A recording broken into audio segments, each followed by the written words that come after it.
Қайырлы күн достар. Бүгін біз сіздермен өте оңай, дәмді әрі пайдалы салат әзірлейтін боламыз. Құрамада қарапайым, қолжетімді ингредиенттерден тұрады. Міндетті түрде жасап көріңіздер.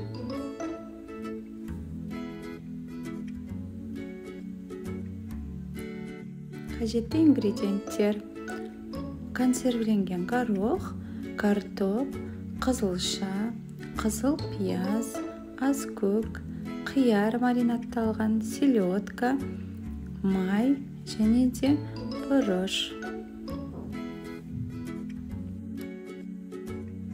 Алдымен картопымызды алып, ұзынша жіңішке етіп тураймыз.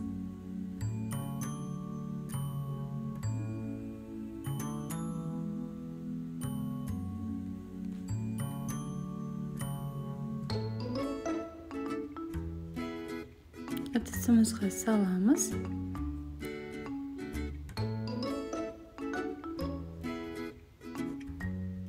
Қызылшаның да көлемін солай етіп тураймыз.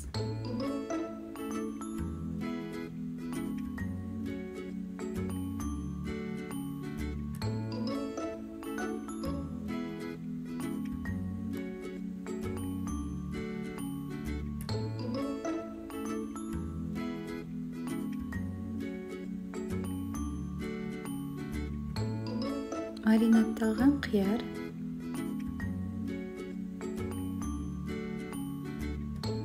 мүмкіндігінше барлық ингредиенттердің көлемін осылай турағанда бірдей етіп тураймыз.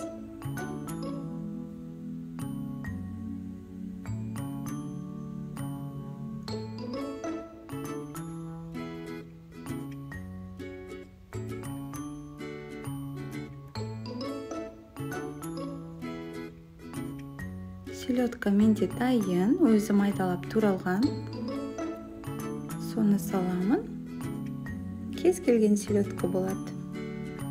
Және де қызыл пиязымыз.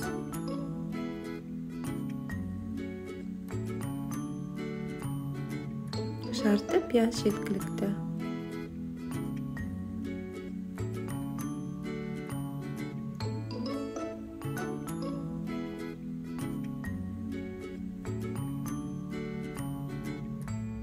Аскөгіміз, мұнда пияз, менде көк пияз, және де укроп.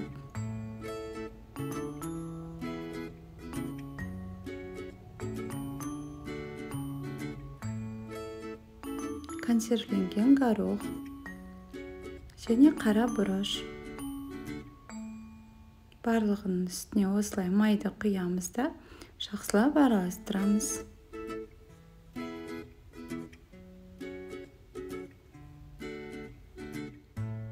Ал достар, біздің салатымыз дайын, өте оңай, сонымен қатар сондай дәмді, кез келген тамақпен жегенде тәбеттеріңізді ашатын осындай салатты міндетті түрде жасауға кеңес беремін. Менің каналыма тіркеліп, пікір қалдырып, лайк басып қойыңыздар. Астарыңыз дәмді болсын.